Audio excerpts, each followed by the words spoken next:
Hello everyone, कैसे हो आप सब। एक बार पुनः स्वागत है आप सभी का हमारे YouTube channel Shiv coaching classes पर। आज की इस वीडियो में हम देखेंगे क्लास 12 बायोलॉजी एनसीईआरटी। देखिए चैप्टर हमारा 12 स्टार्ट हो रहा है जो कि इकोसिस्टम यानी कि पारिस्थितिक तंत्र या परितंत्र हमारे चैप्टर का नाम है।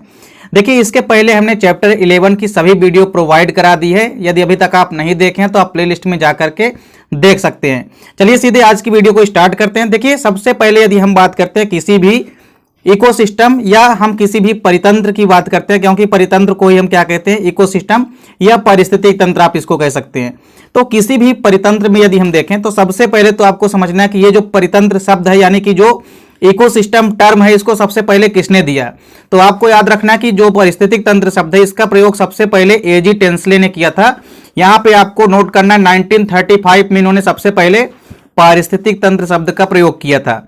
यदि हम पारिस्थितिक तंत्र यानी किसी भी इकोसिस्टम को यदि समझें तो नॉर्मल तौर से आप समझ सकते हैं जैसे हमारे पास कोई भी समष्टि या आप यही कह सकते हैं कि कोई भी यदि विशिष्ट स्थान है, उस पर्टिकुलर स्थान पर पाए जाने वाले जितने भी सभी जीव हैं उन जीवों का अपने आसपास के इन्वायरमेंट यानी कि पर्यावरण के साथ किस प्रकार का प्राकृतिक संबंध है, उन संबंधों के द्वारा जो एक तंत्र बनता है इसे ही हम क्या कहते हैं, परितंत्र या इकोसिस्टम कहते हैं।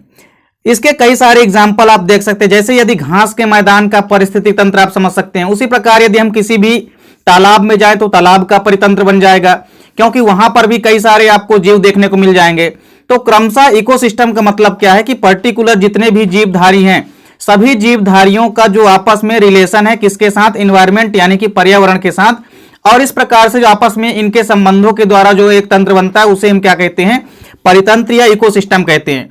इसके पहले देखिए पारिस्थितिकी में भी आप क्या देखें कि पारिस्थितिकी का संबंध भी किससे होता है, आपस में जो जीव होते हैं उनका संबंध या तो बायोटिक कंपोनेंट का अबायोटिक कंपोनेंट के साथ हो सकता है, या तो एबायोटिक का एबायोटिक के साथ, या कि आप ऐसा कह सकते हैं कि बायोटिक कंपोनेंट का बायोटिक कंपोनेंट के साथ आपस में संबंध हो सकता है। यानी यदि हम बात करें तो जैविक घटक का जैविक घटकों के साथ संबंध हो सकता है।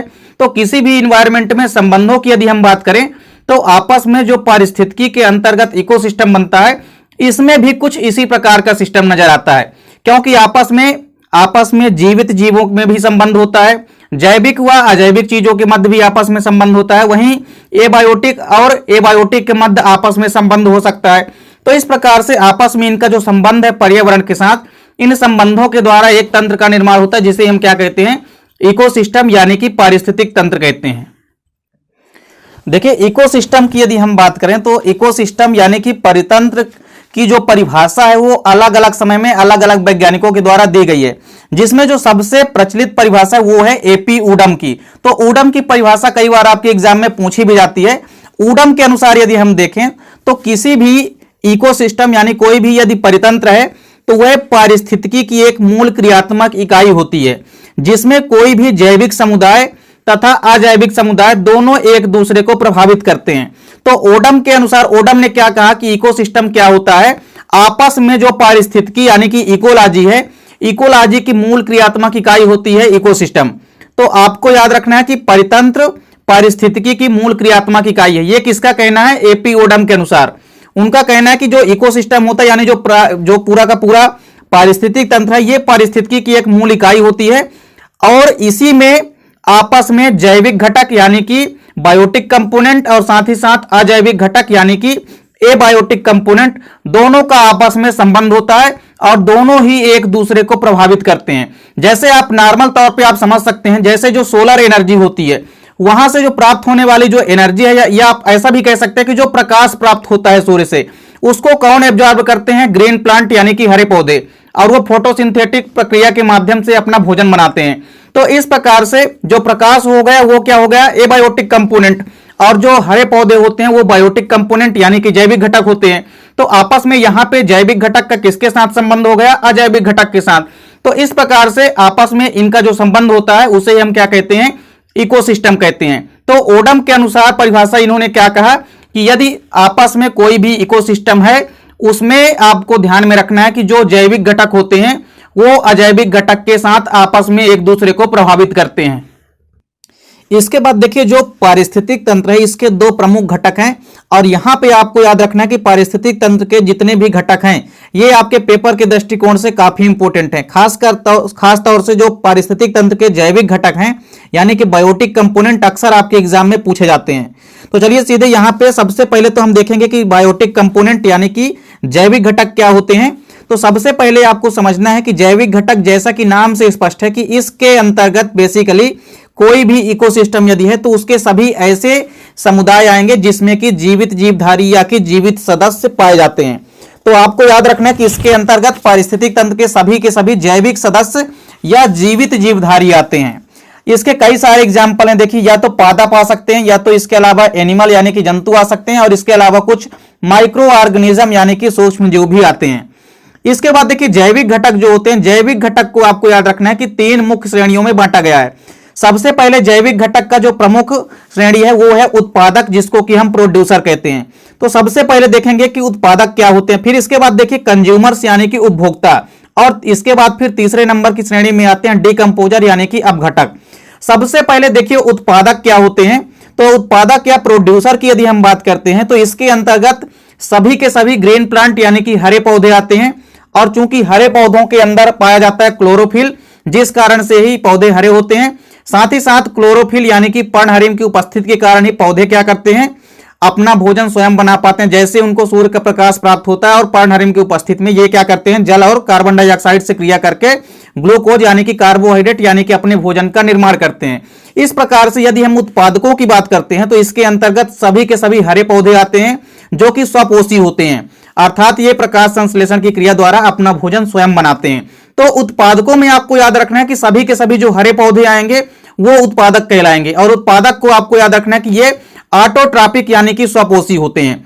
उत्पादकों के एग्जाम्पल तो आपको पहले ही पता हो चुका है कि जितने हरे पौधे होते हैं यानी सभी जो ग्रीन प्लांट हैं ये उत्पादक कहलाते हैं।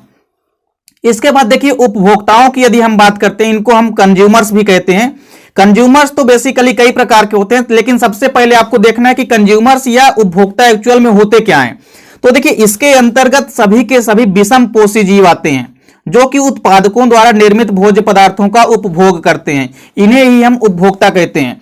तो देखिए उपभोक्ता के अंतर्गत ऐसे सभी के सभी प्राणी आएंगे जो कि विषम पोषी यानी कि हेटेरोट्रॉपिक होते हैं। तो ऐसे सभी जीव जो कि अपने भोजन के लिए किसी न किसी प्रकार से किसी दूसरे जीव पर आश्रित होंगे वो उपभोक्ता की श्रेणी में आएंगे। तो उपभोक्ता में आपको याद रखना है कि उपभोक्ता के अंतर्गत आने वाले जितने भी सभी जीव हैं वो कुछ तो शाकाहारी भी हो सकते हैं यानी कुछ तो हर्बीवोर्स भी हो सकते हैं, इसके अलावा कुछ मांसाहारी हो सकते हैं यानी कि कार्निवोर्स भी हो सकते हैं, और कुछ सर्वाहारी भी होते हैं जिनको कि हम ओमनिवोर्स कहते हैं। तो उपभोक्ता में आपको तीनों प्रकार के जीव देखने को मिलेंगे, कुछ तो शाकाहारी, कुछ मांसाहारी व कुछ सर्वाहारी प्रकृति के होते हैं। तो उपभोक्ता आपको याद रखना है कि उपभोक्ता के अंतर्गत ऐसे सभी जीव आते हैं जो कि हेटेरोट्रॉपिक यानी कि विषम पोषी होते हैं, अर्थात अपने भोजन के लिए किसी न किसी प्रकार से या किसी न किसी माध्यम से किसी दूसरे जीव पर या किसी अन्य पेड़ पौधों पर आश्रित होंगे, वो क्या कहलाएंगे, उपभोक्ता कहलाएंगे। इसी आधार पर उपभोक्ताओं को भी 3 प्रकार से बांटा गया है। तो उपभोक्ता 3 प्रकार के होते हैं। सबसे पहले हम देखेंगे प्राइमरी कंज्यूमर्स यानी कि प्राथमिक उपभोक्ता क्या होते हैं। तो देखिए प्राथमिक उपभोक्ता जैसा कि प्राइमरी कंज्यूमर्स हैं, प्राइमरी कंज्यूमर्स में आपको एक चीज याद रखनी है कि इसके अंतर्गत जितने भी सभी जीव आते हैं वो शाकाहारी जीवों को, या आप ये कह सकते हैं कि जो पेड़ पौधे होते हैं या ग्रीन प्लांट होते हैं, उत्पादकों का कुल मिलाकर के भक्षण करने वाले जो जीव होते हैं उन्हें हम क्या कहते हैं, प्रथम श्रेणी के उपभोक्ता कहते हैं। तो ये अपना भोजन सीधे उत्पादकों से प्राप्त करते हैं और ये प्रायः शाकाहारी होते हैं। तो प्राथमिक उपभोक्ता में आपको याद रखना है कि प्राथमिक उपभोक्ता में ही केवल ऐसे प्राणी आते हैं जो कि कैसे होते हैं, शाकाहारी होते हैं। इसके अलावा जैसे जैसे आपकी खाद्य श्रृंखला बढ़ती जाएगी यानी कि फूड चेन का स्तर जैसे जैसे बढ़ता जाता है वैसे वैसे प्राणी जो है कार्निवोर्स यानी कि मांसाहारी प्रकृति के होते जाते हैं, और जैसे जैसे आप उच्च कंज्यूमर्स में पहुंचेंगे यानी कि टॉप कंज्यूमर्स में, वहां पे पूरे के पूरे जो प्राणी होते हैं वो उच्च मांसाहारी कहलाते जाते हैं। तो इस प्रकार से प्राथमिक उपभोक्ता या प्राइमरी कंज्यूमर्स में आपको याद रखना है कि इसके अंतर्गत ऐसे सभी जीव आते हैं जो कि अपना भोजन सीधे उत्पादकों से प्राप्त करते हैं, यानी ऐसे सभी जीव जो कि शाकाहारी होते हैं वो प्राथमिक उपभोक्ता के अंतर्गत आते हैं। कई सारे एग्जाम्पल हैं, जैसे यदि हम देखें चूहा हो गया, इसके अलावा खरगोश, हिरण हो गई, इसके अलावा बकरी, ये सभी के सभी प्रायः शाकाहारी जीव होते हैं जो कि डायरेक्ट उत्पादकों का भक्षण करते हैं। यानी ये प्रायः हरे ग्रीन प्लांट जितने भी हैं इनका भक्षण करते हैं। तो डायरेक्ट उत्पादकों से अपना भोजन प्राप्त करने वाले जो जीव होते हैं वो प्राथमिक उपभोक्ता के अंतर्गत आते हैं। इसके बाद देखिए द्वितीयक उपभोक्ता यानी कि सेकेंडरी कंज्यूमर्स की यदि हम बात करते हैं तो सेम इसी क्रम में आपको आगे बढ़ते जाना है। तो उत्पादकों का भक्षण करने वाले जितने भी जीव थे वो सभी के सभी प्राथमिक उपभोक्ता के जीव कहलाते हैं। उसी प्रकार अब जो प्राथमिक उपभोक्ता के जीव हैं उनका जो भक्षण करने वाले जीव होंगे वो क्या कहलाएंगे, द्वितीयक उपभोक्ता के जीव कहलाएंगे। तो इसके अंतर्गत आपको याद रखना है कि प्रायः मांसाहारी जीव आते हैं, क्योंकि ये सभी के सभी जीव अपना भोजन जो है शाकाहारी जंतुओं का भक्षण करके या शिकार करके प्राप्त करते हैं। कई सारे एग्जाम्पल हैं इसके, जैसे मेढक, इसके अलावा कुछ छोटी छोटी मछलियां हो गई, या इसके अलावा पक्षी और भेड़िया। ऐसे कई सारे एग्जाम्पल हैं जो कि द्वितीयक उपभोक्ता यानी कि सेकेंडरी कंज्यूमर्स के अंतर्गत आते हैं। तो प्राथमिक उपभोक्ता में आपको याद रखना है कि प्राथमिक उपभोक्ता में सभी ऐसे जीव आते हैं जो कि डायरेक्ट उत्पादकों से अपना भोजन प्राप्त करते हैं। वहीं द्वितीयक उपभोक्ता के अंतर्गत ऐसे सभी जीव आते हैं जो कि प्राथमिक उपभोक्ताओं का भक्षण करके यानी कि शाकाहारी जीवों का भक्षण करके अपने भोजन की प्राप्ति करते हैं। इसके एग्जाम्पल आपको याद रखना, क्योंकि आगे चल के जब आप फूड चेन पढ़ेंगे और फूड वेब पढ़ेंगे वहां पे पूरे के पूरे एग्जाम्पल काम में आने वाले हैं। इसके बाद देखिए तृतीयक उपभोक्ता यानी कि टर्सरी कंज्यूमर्स की यदि हम बात करते हैं तो टर्सरी कंज्यूमर्स को हम टॉप कंज्यूमर्स भी कहते हैं। टॉप कंज्यूमर्स इसको हम उच्च उपभोक्ता इसलिए भी कहते हैं क्योंकि ये सभी जीवों का भक्षण कर सकते हैं, लेकिन ये स्वयं किसी का शिकार नहीं होते हैं। कहने का मतलब यह है कि ये उच्च मांसाहारी होते हैं। तो उच्च मांसाहारी हैं और ये प्रायः अपना भोजन द्वितीय श्रेणी के उपभोक्ताओं का भक्षण करके करते हैं। यानी द्वितीयक उपभोक्ता जो होते हैं इनका भक्षण कौन करते हैं, अब तृतीयक उपभोक्ता करते हैं। तृतीयक उपभोक्ता में आप देख सकते हैं जैसे बड़ी मछलियां आती है और बड़ी मछलियां प्रायः छोटी छोटी मछलियों को खाती है। इसके अलावा जो भी तालाब में कीड़े मकोड़े हैं उनको भी खाती हैं। साथ ही साथ इसके अलावा बाज, शेर, बाघ, शेर, या इसके अलावा आप कह सकते हैं चील व बाघ, इसके अलावा शेर, ये सभी के सभी जो जीव हैं ये किसके अंतर्गत आते हैं, तृतीयक उपभोक्ता यानी कि टर्सरी कंज्यूमर्स के अंतर्गत आते हैं। तो तृतीयक उपभोक्ता में आपको याद रखना है कि ये प्रायः उच्च मांसाहारी होते हैं तथा द्वितीय श्रेणी के उपभोक्ताओं का भक्षण करके अपने भोजन की प्राप्ति करते हैं। और ये स्वयं किसी का शिकार नहीं होते हैं। ये दूसरों का शिकार तो कर लेते हैं लेकिन इनका स्वयं कोई शिकार नहीं कर सकता। जब तक ये खत्म नहीं हो जाते इनका शिकार जीवित रहते हुए कोई नहीं कर सकता। इसीलिए इनको हम क्या कहते हैं, उच्च श्रेणी के उपभोक्ता कहते हैं, यानी कि टॉप कंज्यूमर्स कहते हैं। तो कई बार वस्तुनिष्ठ क्वेश्चन में आपसे पूछा भी जाता है कि तृतीयक उपभोक्ता को हम और किस नाम से जानते हैं, तो आपको याद रखना है कि इनको हम उच्च उपभोक्ता यानी कि टॉप कंज्यूमर्स भी कहते हैं। इसके बाद देखिए, इसके बाद जो तीसरा प्रमुख घटक है जैविक घटक का वो है अपघटक, और अपघटक को हम कहते हैं डिकम्पोजर्स। डिकम्पोजर्स में आपको याद रखना है कि इसके अंतर्गत प्रायः जितने भी जीव आते हैं सभी के सभी सैप्रोफाइटिक जीव आते हैं। सैप्रोफाइटिक का मतलब होता है मृतोपजीवी आते हैं। मृतोपजीवी के कई सारे एग्जाम्पल आपने देखे होंगे, जैसे मोनोट्रोपा जो होता है यह एक प्रमुख मृतोपजीवी पादप होता है। उसी प्रकार मृतोपजीवी कई सारे एनिमल्स भी हैं या कई सारे माइक्रो ऑर्गेनिज्म यानी कि सूक्ष्म जीव भी आते हैं जो कि कैसे होते हैं, अपघटक का काम करते हैं। तो आपको याद रखना है कि अपघटक के अंतर्गत प्रायः मृतोपजीवी यानी कि सैप्रोफाइटिक जीव आते हैं, जैसे कई सारी बैक्टीरिया हो गई। इसके अलावा एक्टिनोमाइसिटीज, एक्टिनोमाइसिटीज एक प्रकार का कवक होता है। इसके अलावा और कई सारे ऐसे कवक आते हैं जो कि डिकम्पोजर का काम करते हैं यानी कि अपघटक की भूमिका निभाते हैं। ये प्रायः मृत जीव जो हो जाते हैं उनका भक्षण करते हैं और मृत जीवों के जो जटिल यौगिक होते हैं उनको काट करके या तोड़ करके सरल यौगिकों में अपघटित कर देते हैं। तो इस प्रकार से अपघटक या डिकम्पोजर क्या होते हैं, तो प्रायः ये मृतोपजीवी होते हैं जो कि बेसिकली इसके अंतर्गत कई सारे बैक्टीरिया, एक्टिनोमाइसिटीज और कई सारे कवक आते हैं। और यह भी आपको याद रखना है कि जो अपघटक होते हैं जब तृतीयक उपभोक्ता के जीव प्रायः मृत हो जाते हैं उनका भक्षण करते हैं और उनसे मुक्त जो गैसें वगैरह होती है उनको पुनः वायुमंडल में छोड़ देते हैं, जिस कारण से वायुमंडल का जो पूरा सर्किल है या चक्र है ये चलता रहता है। तो अजैविक घटक की यदि हम बात करें तो देखिए बायोटिक कंपोनेंट यानी कि जैविक घटक तो आपने समझ लिया। जैविक घटक में आपको याद रखना है कि जैविक घटक की 3 श्रेणियां हैं, उत्पादक, उपभोक्ता और अपघटक। इसके बाद यदि हम अजैविक घटक यानी कि एबायोटिक कंपोनेंट की यदि बात करते हैं तो एबायोटिक कंपोनेंट के अंतर्गत देखिए कई सारे भौतिक रासायनिक कारक आते हैं जिनको कि आपको 3 श्रेणियों में बांटा गया है। सबसे पहले यदि हम बात करते हैं अजैविक घटक की, तो इसके अंतर्गत जो इन्वायरमेंट है, इन्वायरमेंट के अंतर्गत आने वाले जितने भी आजीवित चीजें हैं, यानी इसके अंतर्गत जितनी भी आजीवित चीजें हैं जो कि भौतिक रासायनिक कारक होते हैं, प्रायः इसके अंतर्गत आते हैं। इन्हें 3 श्रेणी में पुनः बांटा गया। देखिए जो अजैविक घटक होते हैं, इसमें सबसे जो पहला घटक है वो है अकार्बनिक पदार्थ, तो यानी इनको हम इनऑर्गेनिक सब्सटेंस भी कहते हैं।